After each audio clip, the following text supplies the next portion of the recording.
Hi, I'm George Norrie, and welcome to our Coast to Coast AM YouTube channel. Have fun, tell your friends, and share us with everyone. You can also find us on Facebook, Twitter, Instagram, TikTok, and Coast to Coast AM's mobile app. And always remember to log on to our website at coasttocoastam.com for daily articles, the best paranormal information, and all you need to know about your favorite guests. And now you can become a Coast Insider directly through the Coast mobile app. We welcome our international listeners and even offer a free 2-week trial. So don't delay. Become an insider today. We're talking about the Black Knight satellite. Billy Carson is the auteur behind a new doc about that. You can link up to him at coasttocoastam.com. But I want to go back. I got an interesting... a friend who I talk with from time to time sent me an email, and he said, Coast to Coast did a show on this, or at least touched on this before, and it went in a very different direction. And I'll share that with you and get Billy's reaction to that next on Coast to Coast AM. This is Ian Punnett. Billy Carson is the producer-director behind this new documentary about the Black Knight satellite. He said here that the what you are saying, and I think this is interesting, about our home being Upsilon Boötes. Is that how you pronounced it? It's spelled Bootes, but it's Boötes? Yes, I'm here. Epsilon Boötes. Okay. Thank you. That it's a double star. He said, quote, "We live on the sixth planet of 7 coming from the sun, which is the larger of the two. Our sixth planet has 1 moon. Our fourth planet has 3. Our first and third planets each have 1. Our probe," and he goes on to talk about it, about the maps, kind of what you were referring to.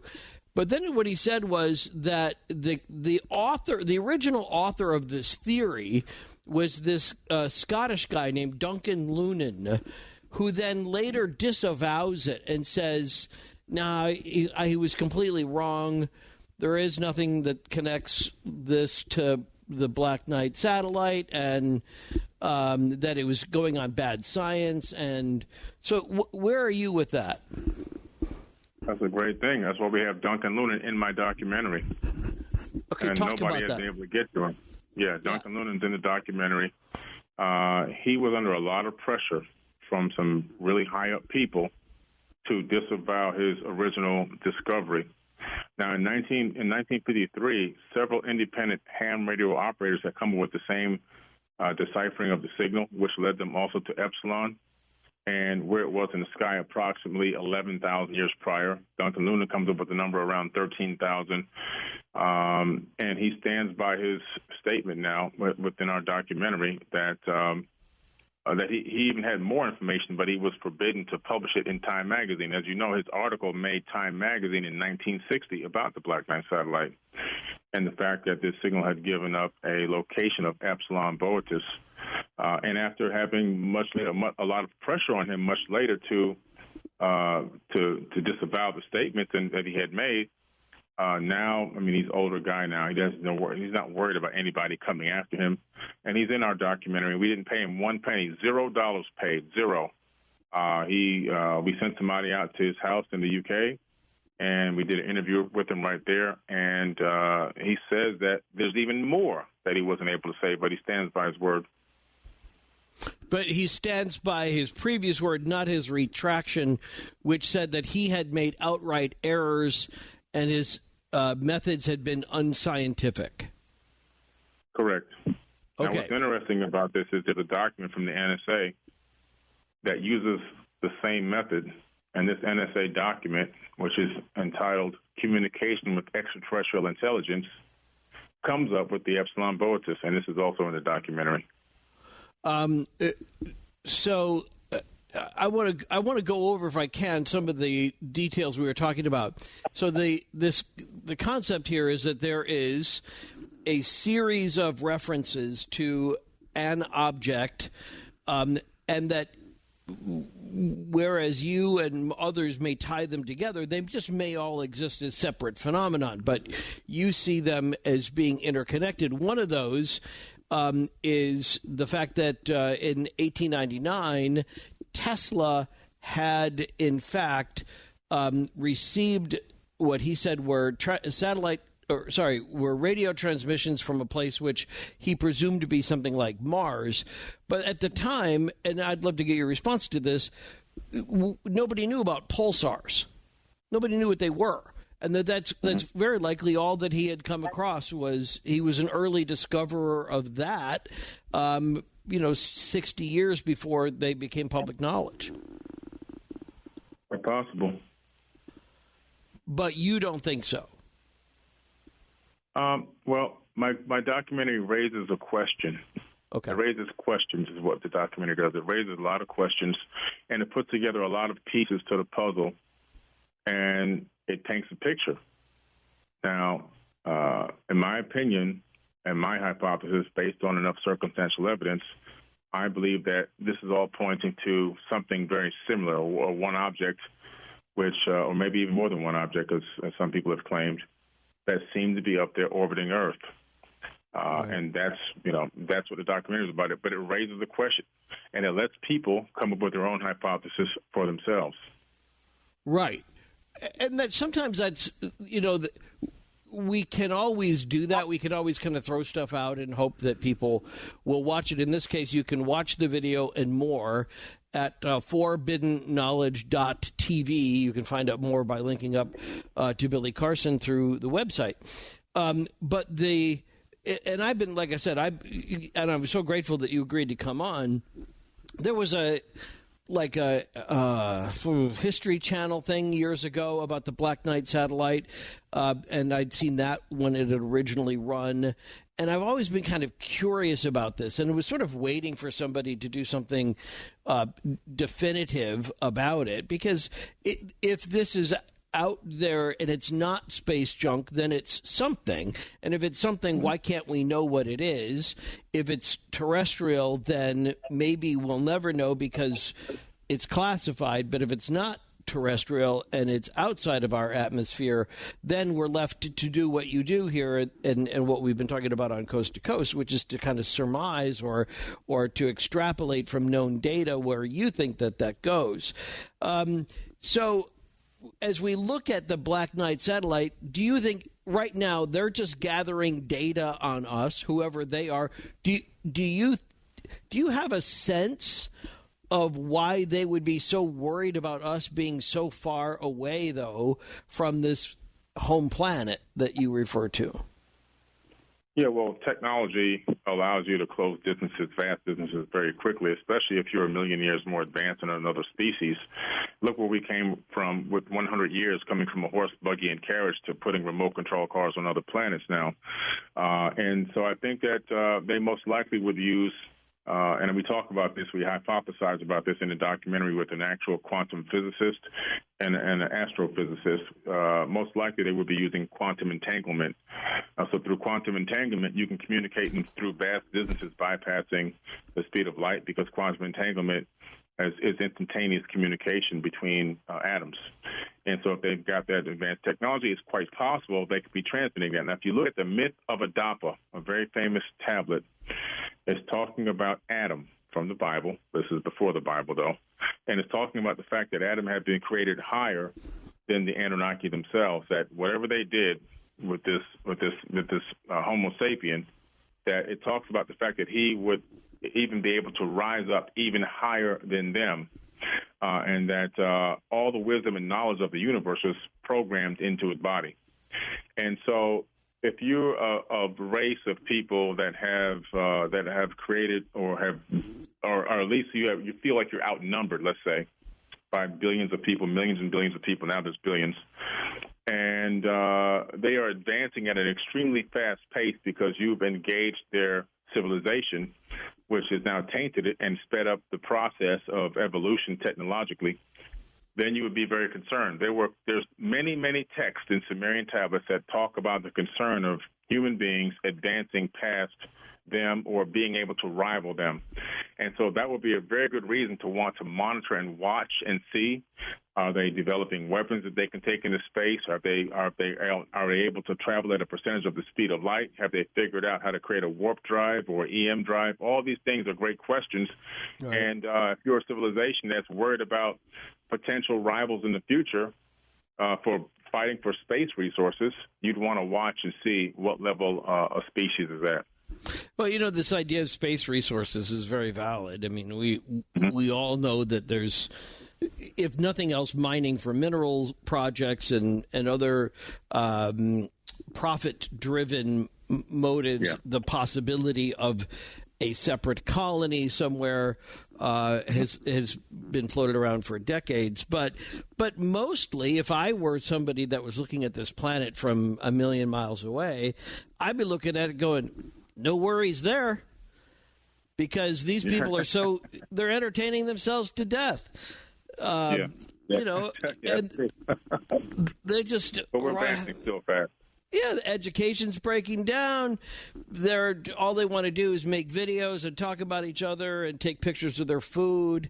There just isn't any pressing need, it would seem, for that great next knowledge leap, except if that next big knowledge leap somehow made social media something you didn't even have to raise a finger for, but you could do it through, batting your eyes or twinkling your nose or something. That's the next big development.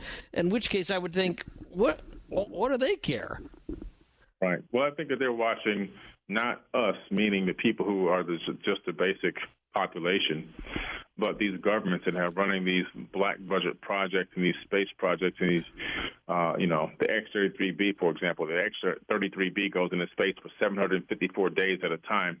They could be watching things that we're not even privy to, black budget, top secret DARPA projects, weapons that are being put into space, like the rods from God, where you can drop a tungsten steel rod on a city and destroy the entire city without any nuclear fallout. They're looking at that type of stuff. Talk to me about that. I don't know that theory. There's a device called the rods from God. This was a DARPA project.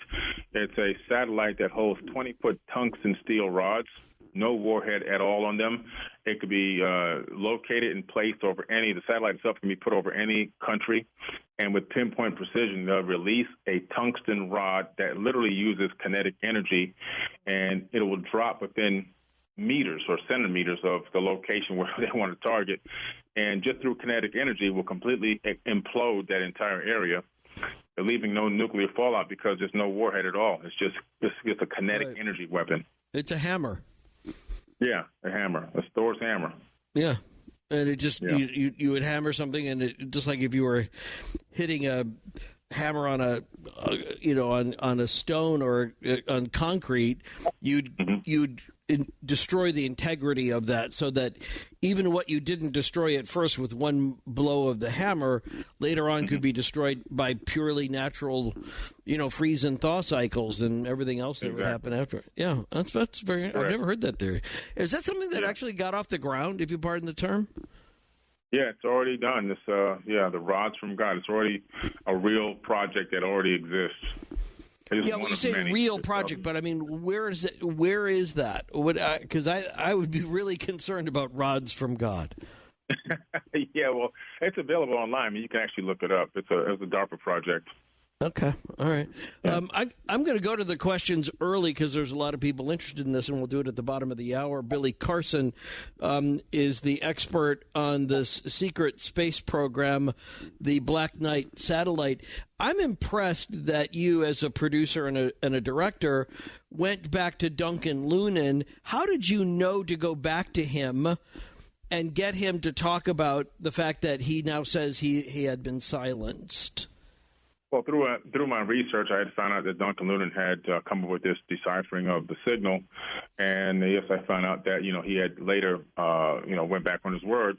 But if you look at the history of the military and the government and what they do to people who are coming forth with information, they go back and they silence them or make them change their story. Even the government themselves changes their story, just like in the 1947 incident at Roswell. So I decided to see if I can find him and see if he would be willing to talk and speak on it. Now that he's much older, I mean, what is there to fear now?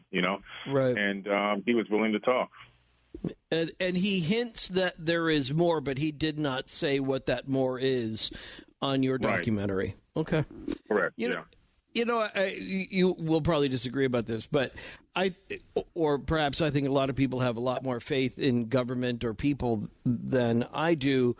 I don't think the government went back on its word in 1947. I know why you use that expression, but I just think it just always points back to human ineptitude.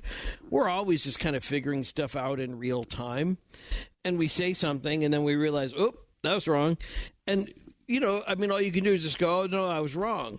But there's also this concept that exists that when it comes to government especially, that they should always be measured against perfection.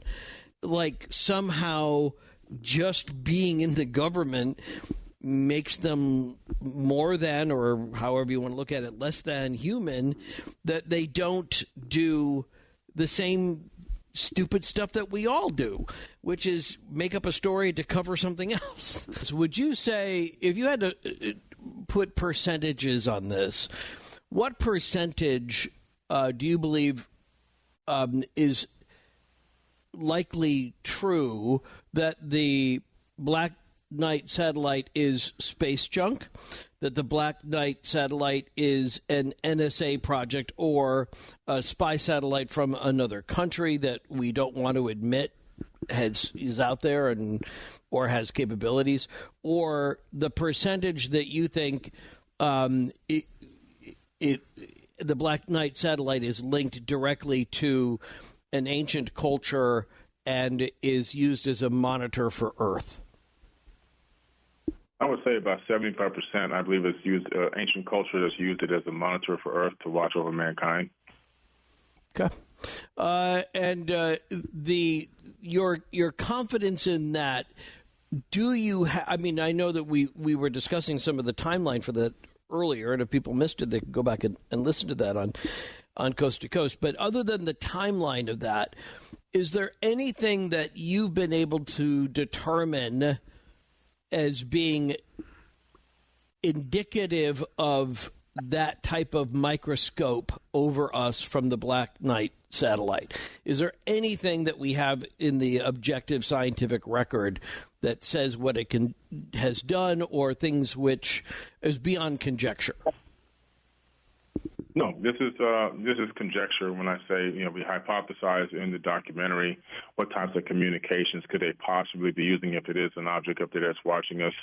How would they communicate over vast distances? A little bit more about Epsilon. One of the amazing quote from Michio Kaku, the theoretical physicist, the world-famous author and theoretical physicist, was that there's a void in Boötis, and this is a well-known void. It's called the Boötis void in astrophysics. It's a space of about 168 million light years of total empty space in the constellation that is completely void of even space dust. And theoretical physicists like Michio Kaku have made bold claims that it appears to be an advanced cloaked civilization, and that's also in the documentary. He was on tonight, not on this show, but he was on a replay that we often have before we go on the air. Michio was on with Art Bell, and I don't think he was talking about that in particular, but he has a long connection to this program, obviously. Let's go first-time caller line. Dan is in Indiana on Coast to Coast AM for Billy Carson. Go ahead, Dan. Hello. I find your show very interesting tonight. Mr. Carson, I'm looking forward to seeing that documentary. I was just wondering, when you mentioned the pyramid a while ago, I just noticed once I was studying quite a bit about the Pyramid of Giza, and you have noticed that the first two letters of the word is pi, and they use pi to design the Great Pyramid of Giza, and the next two are Ra, R-A, the god in Egypt. The light, it means light. And then mid, right. It's like it's saying numbers and Ra, or numbers and God rule the Middle Earth. That just kind of stuck out at me after, sitting and just looking at it, saying, what could this word possibly mean? I know pyros refers to fire or energy, but anyway, I just threw that out there. And also on the builder or designer of the pyramid, we have somewhere in Egyptian history, they refer to a guy named Thoth the Atlantean, and they say he designed it. And then you have the Hebrews say that Enoch did. And then the Greeks say Hermes Trimethra. So you have three different names probably for the same person. But it's really interesting. And Mr. Sitchin, some of the things that he's talked about tonight, Mr. Sitchin also talked about the Sumerian cuneiform tablets. Right. And I just want to say I really enjoyed the show, and I didn't know if y'all had ever noticed that correlation between that word pyramid. But y'all have a good evening, and I'll turn the radio up and listen. Thank you so much, Thank sir. you. Yeah. I mean, it's what we call them, right? There's no sign that says these are the pyramids, but that was the Greek word for them. What are you connecting to with what he said? Well, the most important thing, I think, is that what he said was the correlation between the individuals that claim to have built the Great Pyramid, starting off with Thoth the Atlantean. He was an Atlantean priest king, ruled over the land of Kem, pre-dynastic era for 14,000 years, according to the Egyptians. And in the Emerald Tablets of Thoth, he claims to have built the Great Pyramid. He says, builded I the Great Pyramid, patterned after Earth's force, so that it too might remain through the ages. And then this same guy seems to show up over and over again throughout time, at various different names of also being the same person. Right.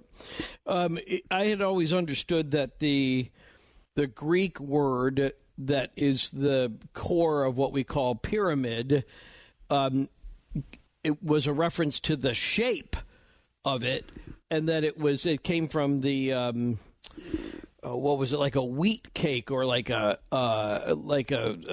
bread of sorts, and that's how they made their bread, this sort of what we would call a pyramidal shape. But that's why they're called that. It was after what they would have eaten, some sort of cake, and that's what they saw when they saw that design. Is that something you've come across? I haven't come across that, no. Just the only teaching that I've come across with the Great Pyramid is that tetrahedron. It's a tetrahedron, the Great Pyramid itself, tetrahedron, and that it's a 43,200 scale of the Earth. So if you scale it up 43,200 times, it fits directly inside the circumference of the Earth and touches each point. All right. Okay. Cool. All right. Let's go to Blair in Phoenix on Coast to Coast AM for Billy Carson. Go ahead, Blair. Season's greetings, Ian and Mr. Carson. And by the way, Ian, excellent open lines last night. Very enjoyable. Good. Glad you did. Thank you. Jim Mars, I had the pleasure to meet him about 20 years ago. He wrote the book Alien Agenda.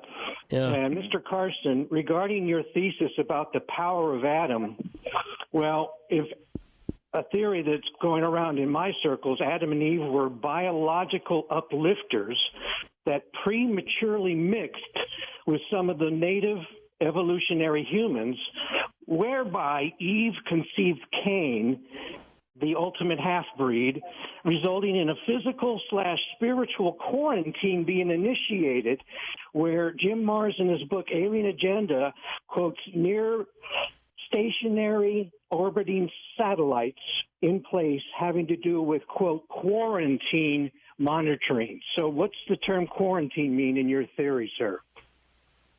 Well, I'm glad you brought that up, because that was something in my research as well. And I met Jim Mars as well, so the late, great Jim Mars, rest in peace.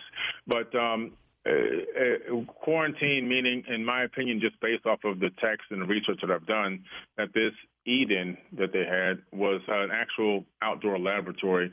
These satellites could be, or whatever was up there, could have been something that was monitoring from above and keeping track of the movements, because this garden was a very, very huge place. It wasn't like a barn, in my opinion. I think it was a pretty big place. If people want to catch Billy Carson's research, you can do that by linking up to him at coasttocoastam.com. I think he would be doing Jim Mars proud tonight. Cynthia's in Massachusetts on Coast to Coast AM. Cynthia? Hi. I was talking, interested in the pyramids. Basically, I felt history presented itself that the people were struggling to get the pyramids constructed, and as each one died along the way, they kept replacing them, but I don't know how they completed it. without any spiritual help. I feel that there must have been some spiritual help involved in the process, because that endeavor would have been impossible for the population to construct by themselves. Mm-hmm. Yeah. Well, there's a lot of evidence that shows that if they were to use ramps and things like that, there would have been more mass and mud than the pyramid itself. And a lot of the other hypotheses that have been used and have been tried don't seem to be able to create a masterpiece like the Great Pyramid, for example, something that you can drop a block in place, a massive megalithic block in place every few minutes with precision. So they definitely had some help. And in my opinion, the master architect of the Great Pyramid is Thoth, Thoth, the Atlantean priest king. He's also known as Hermes Trismegistus. He's known as Quetzalcoatl, Lord Pakal, Viracocha, Kukulkan. He's got many, many names over the eons. In the tablets, he's told by his father, Ea Enki, to go over to leave Africa and go over to the Americas. See, they didn't use the word Americas, but they talked about another region of the planet, and I believe that was the Americas, because in Teotihuacan you see a replica of the three pyramids at Giza with the potential alignment of Orion. And what's interesting is the base of that pyramid is exactly the same dimensions of the base of the Great Pyramid at Giza, and the height of the Pyramid of the Sun at Teotihuacan is 50% the height, exactly 50% of the height of the Great Pyramid at Giza. So what it tells me, and there's also, it's built on top of an aquifer, and some other similar construction techniques were used. So what it tells me is there's one architect, one master architect, and it may have been this Thoth. Now, he didn't build these pyramids with his own hands. Obviously, the instructions or the overseeing of them being built by people was done, but I believe that the technology, the know-how, and the architectural floor plan was given out by this one person. I think we have time. I think we can get to another person hanging on for Billy Carson. Carl is in Boston on Coast to Coast AM. Carl? Oh, he dropped? Okay, we got Jazz in Long Beach, west of the Rockies on Coast to Coast. Hello? Hey, yeah, go ahead. Hello. Oh, wow. I just wanted to say real quick, there's something serious I've heard on YouTube by a website called Suspicious Observers, and it's talking about the world's axis turning and basically the magnetic polar shifts or something like that, and that the ocean will basically wash away, like the West Coast, at least, and other continents we're all gonna, this thing about the sun letting loose this power, or this it's a scientific mumbo jumbo, and I'm not sure if we're aware, if the world's aware of this, that this polar shift is going to take place. And it sounds like this guy knows what he's talking about, but the website's called Suspicious Observers. If you just check it out, it sounds like this guy really... Okay. Are you familiar with that, Billy? Well, I'm familiar with pole shifts. I mean, but when I first started talking online, I was talking about pole shifts. Pole shifts of the crust of the Earth, and also a pole shift of the magnetic field. We're going through a magnetic field shift right now. True north, magnetic north used to be pointing towards North Star. Now it's actually over Russia and moving very rapidly. Even airports have had to realign the coordinates to their landing strips because of it. That's well known and well documented. The crust of the Earth has had shifts in the past where that's how come Antarctica has moved into the location it's at. That's a pole shift of the crust. But in my personal opinion, based on my research, we're probably somewhere around 200 to 300 years away from maybe having another slippage of the crust that massive or something similar happening. But, however, I've already prepared myself because, if you know, the original show I was on the History Channel, they were covering me because I built an underground city named Fort Terra Nova, the size of 3 Walmarts underground, to withstand any type of a geological disaster. What is the status of that these days? It's completed. It's been completed since 2013, and Do you live there? 360 people can go down there, but it's just on standby right now. Do you have do people? I mean, this is dead on serious question. Do you know who those 360 people will be? Yeah, we've already taken psychological evaluations, health exams, and we have to renew those from time to time. There's a 7,000 person waiting list for people that fall off, die, or can't get, for whatever reason, can't do it.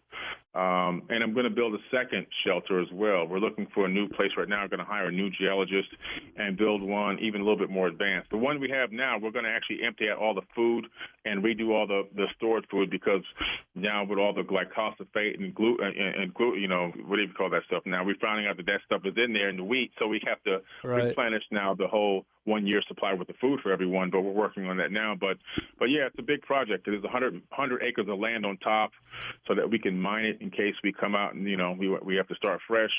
Front load tractor and all that's down there. It was a $20 million project.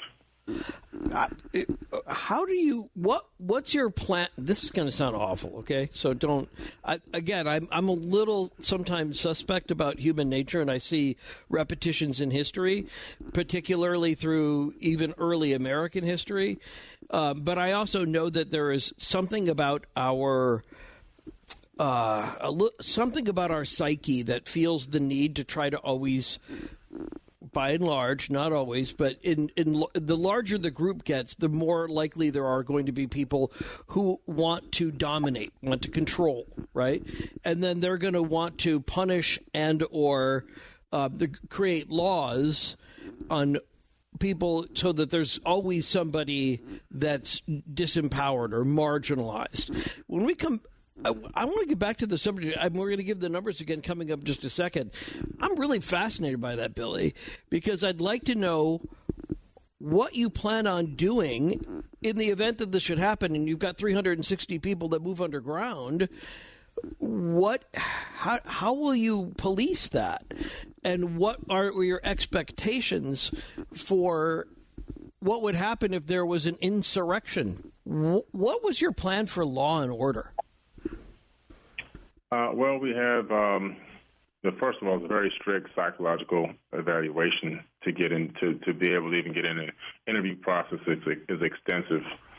Also, everyone who's a part of the shelter is a part of the community. Everyone has their own job. In other words, we have a dentist, we have a doctor, we have scientists, we have teachers, we have security trainers to train people in self-defense. We have turbine diesel engine generator mechanics who would help with the motors. All that. It's just so much. Every single person actually serves a purpose to the community. Originally, I was going to create one just for myself and my family, and I realized I don't know everything. I would need help, so I decided to create a community. Right. So it's set up in that way. There's a huge rule book everyone has to go by. There's nobody ruling over anyone, although there are basic rules that we have to have in place.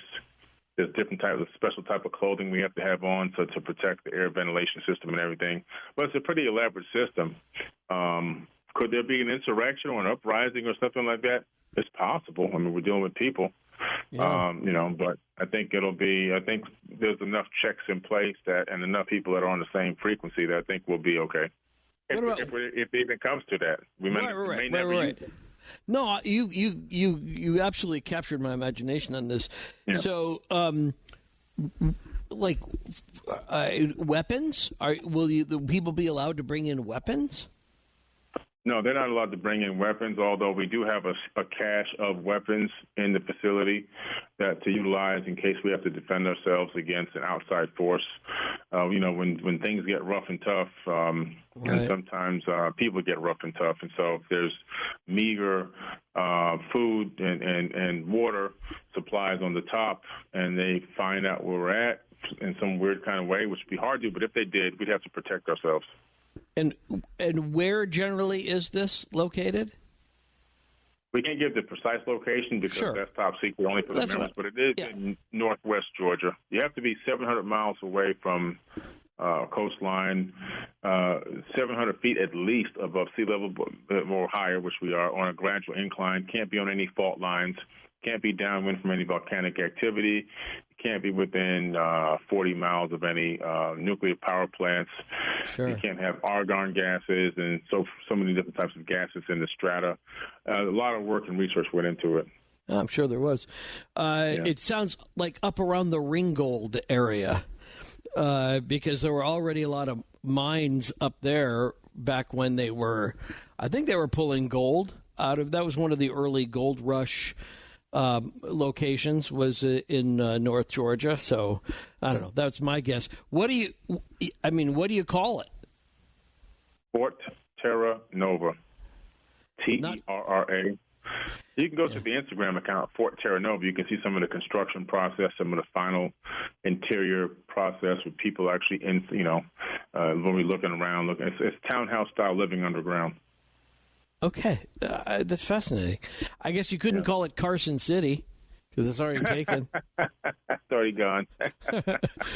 All right, let's get back to callers who are standing by. Let's start with first-time caller line. Joe is in New Jersey for Billy Carson on the Black Knight satellite. Go ahead, Joe. Yes, I'm in what they call Cherry Hill, New Jersey. It's part of Camden County. I was listening right to near this Philadelphia. Yeah, and right across. Right, he was talking about what do you call it? That one where the planes disappeared in 1947. You're talking about? No, I think we were talking about Roswell. We were talking about Roswell earlier. Right? Yeah, that's it. Well, I was a year old back then. I was living in Audubon, New Jersey, which is part of Camden County, and my father was a ham operator, by the way, W2EQ. Well, he was. There was a guy by the name of Philip Lindsay, and he wrote a book about the human history, and he had 4 root races, and the first one was called the Polarians, and they communicated with their minds, and there was no borders at that time. And then the second group, they looked like cavemen. They were called Hyperboreans.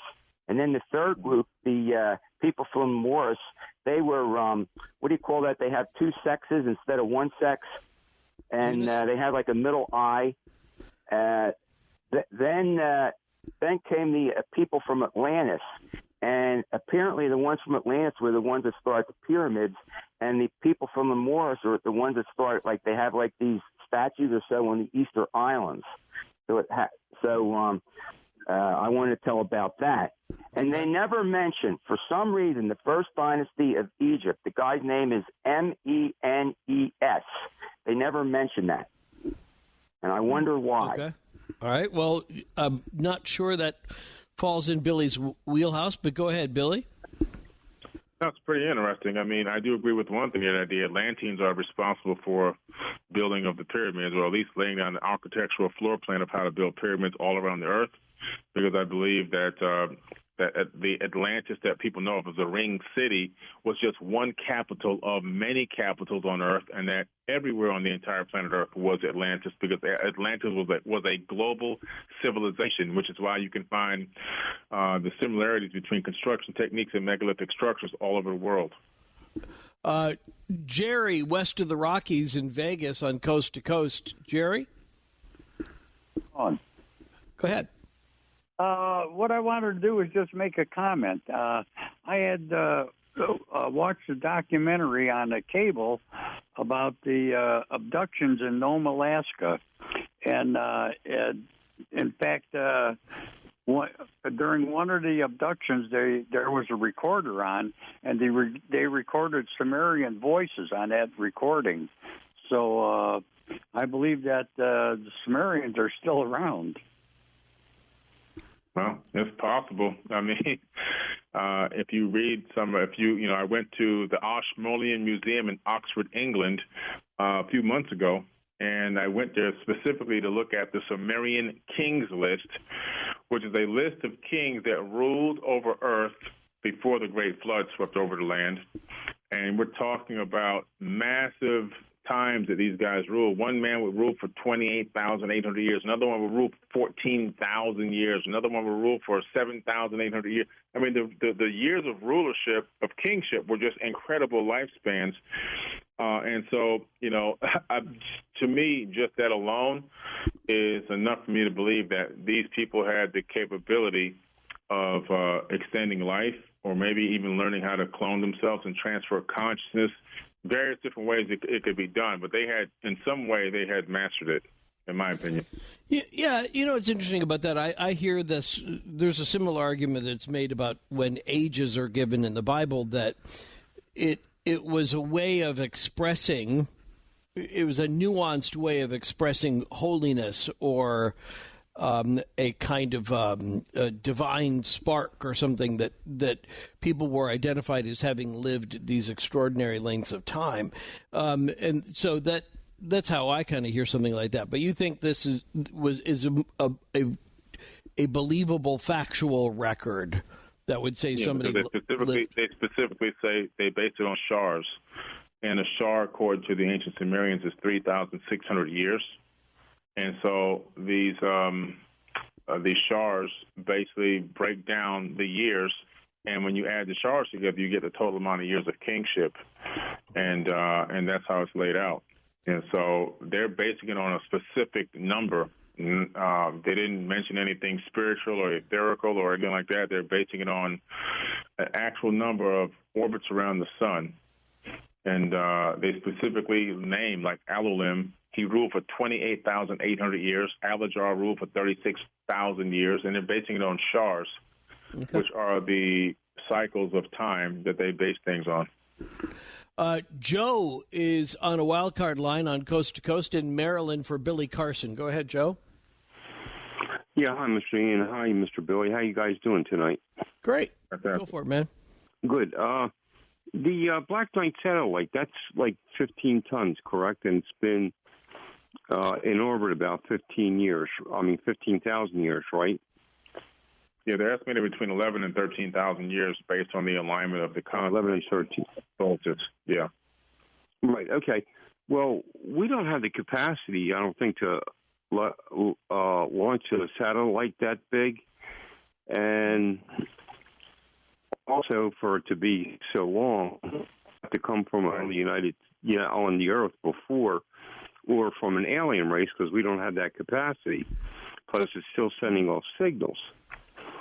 So it's kind of like when you see on Star Trek, Q is with watching over Picard, and he goes, "We're watching over you humans to make sure that you keep doing things right." So, Mr. Billy, you think honestly that is extraterrestrial, right? That's my personal opinion based off of my research and everybody that I've talked to in the 20 incredible researchers and scientists in the documentary. I've come to the conclusion that this object is up there and is there to monitor and watch us, and that it could be transmitting all of our technological accomplishments and our blunders back to some location. To what end? That question I can't answer, but I do believe that we're being watched. And if you look at the tablets, and these people, if it really is the all-seeing eye, it could be that, again, these people are really concerned about us becoming more advanced than them and becoming a rival. They like to create breakaway civilizations, and if we're a rival, we may want to invade some locations or some resources that they have access to that they don't want us to be privy to. That's just a possibility. Okay, and I like the fact that you're able to go with the conditional on that. Bill is in Trenton on Coast to Coast AM for Billy Carson. Go ahead, Bill. Thank you, gentlemen. I have 3 quick comments. My hypothesis about Mars is that, being a retired teacher anyway, that Mars had the same orbit as Earth. That's why there's life on Mars. Second, the Bible was written 2,000 years ago under the inspiration of the Holy Spirit. Third, I do believe that the pyramids were constructed with the help of the Atlanteans. And they are in direct alignment with the Orion, according to the book written by Rodolfo Benavides. And also, they have been watching us ever since the atomic bombs were exploded. And I'll take my answers off the air. Thank you, gentlemen. Billy? Okay. Yeah, well, it seemed like three statements. I respect your opinion on those things. It seems like, three statements that you're really passionate about. The Atlanteans watching us, I totally believe that. It was just one of the things I said. the biblical text. That's something that's a whole other podcast for sure. I've done many lectures and podcasts on that topic. That's another show. But I definitely respect your opinion on that and your belief system on that as well. And this topic is just a huge topic because the Black Knight was doing exactly what I wanted it to do. I wanted it to raise questions and get people talking again about this thing, because the last viewing of it was in 2015. Two independent photographers happened to take a picture of it in different parts of the world. So something is still up there. What is it? Nobody really knows, but I'm just glad that people are starting to look into it. I'm glad for this show to give people an opportunity to hear about it again, and maybe everyone start digging in and doing a little bit more research. Roy is in South Carolina on Coast to Coast AM. Go ahead, Roy. Yeah, good morning. Just a quick digression on that Bunker City. Yeah. I'm a fairly big gamer. That sounds awfully close to like the vaults from the Fallout series, where they have underground cities for nuclear fallout. That it seemed dangerously close to me. But onto the Black Knight but the difference is this is real, right? Yeah, obviously. Right. Okay, go ahead. But on the Black Knight satellite, given that it's up there sending and possibly receiving signals with a mass of 15 tons, who's to say that this could not also be a sort of fail-safe to where if we reach a point where they consider critical, like dangerous, they could send the signal to drop it on Earth, and that would certainly do it a lot of damage. Mm-hmm. Well, you got a good point there. It's one of the points that that I also considered, the fact that an advanced civilization, how would they, if they wanted to take over a planet, how would they do it? Well, with that object there, maybe potentially monitoring, not for sure, but potentially monitoring if something that they feel, that they deem is unworthy of us being able to be space traveling citizens, or maybe we've gone too far with some of our own detrimental technologies and with military. The best way to take over the planet would be just to release a toxin in the upper atmosphere, and within a few months, everybody's gone, and you come back and you have a completely intact planet with no more humans on it. I don't think they would come guns a-blazing. I don't think they would come shooting laser beams like they do in the movies. I think that's archaic, and I think that's like low-tech. I think the easiest thing to do would just release something in the atmosphere or in a water supply and just watch everybody go down, and then come down and clean up the mess and start fresh. But I do believe that, it's a possibility that they haven't touched this thing is because they could be afraid of it. There could be a mechanism, a self-defense mechanism that could be activated once it's approached.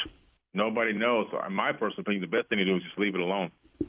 I did get a tweet from somebody who follows it pretty closely, I guess, and they said that the rods from God thing, that research, that theoretical exploration of that, it was too cost prohibitive to get something that big, that heavy off the ground, and so he said that it's no longer in consideration. I just thought I'd pass it along.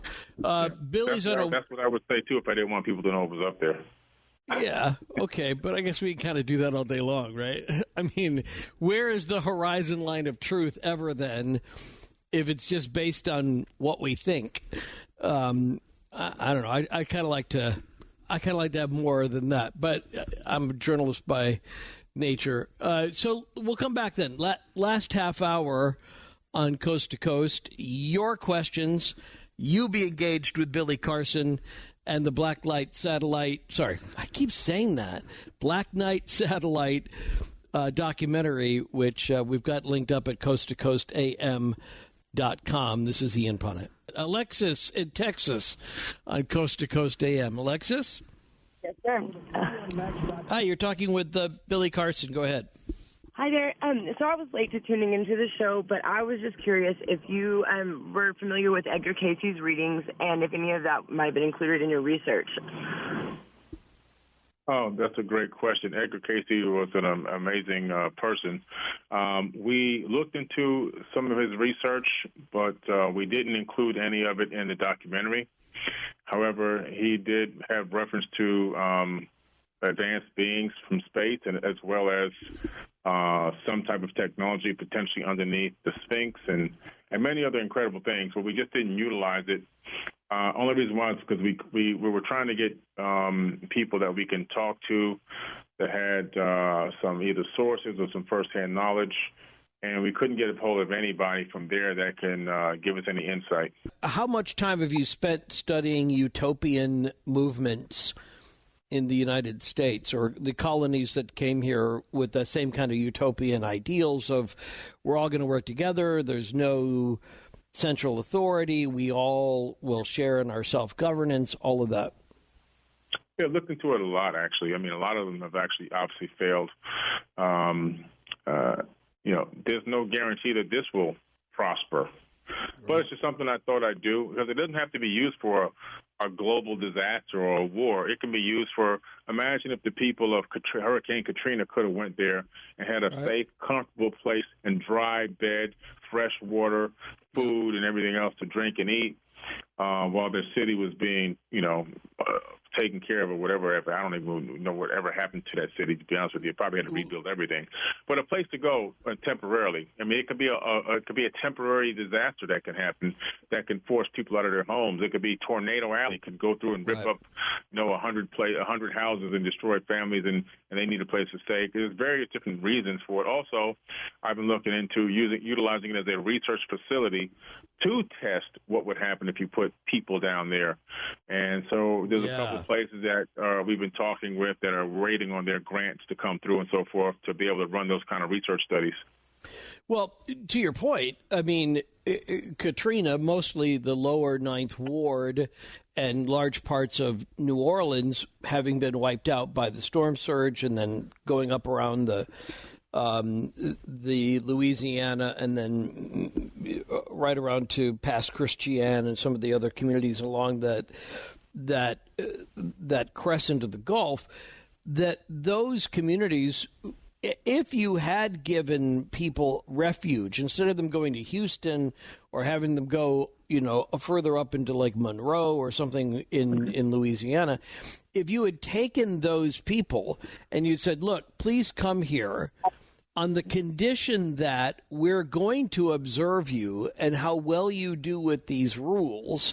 And even though you didn't have a chance to weed anybody out or give them psychological examinations to determine who would be best to be living near each other, that would be some very compelling research, because then you could at least do sort of a shakedown cruise on what it would be like to get people as refugees, which would be part of what this would be for, as a refuge for when something bad happens topside on Earth, that at least it would give you some insight on how some refugees might act given a period of time underground. Right. Absolutely. I agree with you 100%.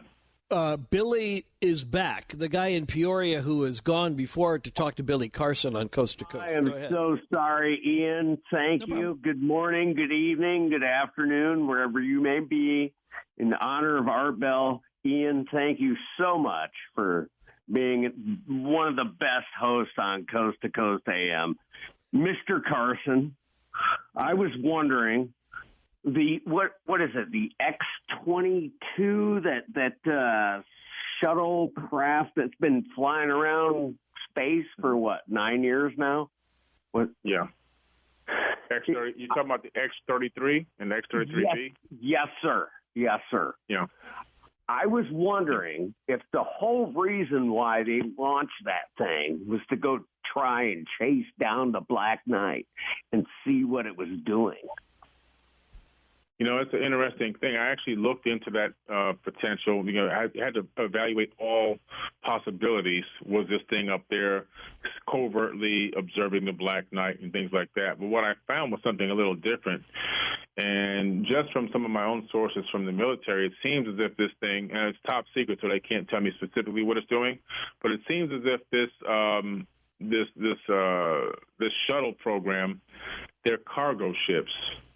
And they're unmanned cargo ships. They have the most advanced navigation system out of any shuttles that have ever existed.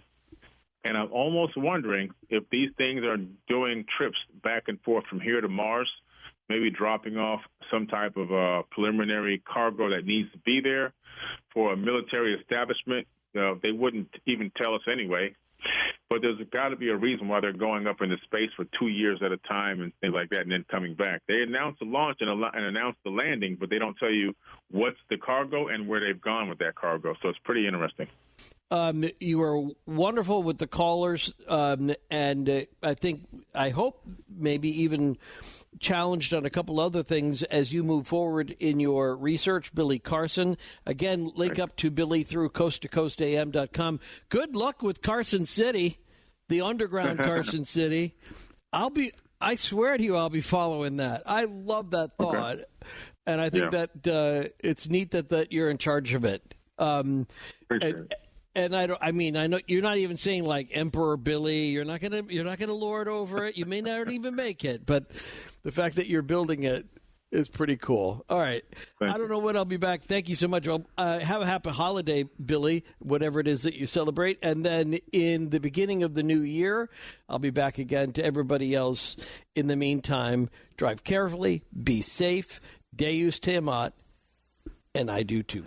The Coast mobile app is now available for download on iPhones and Android devices.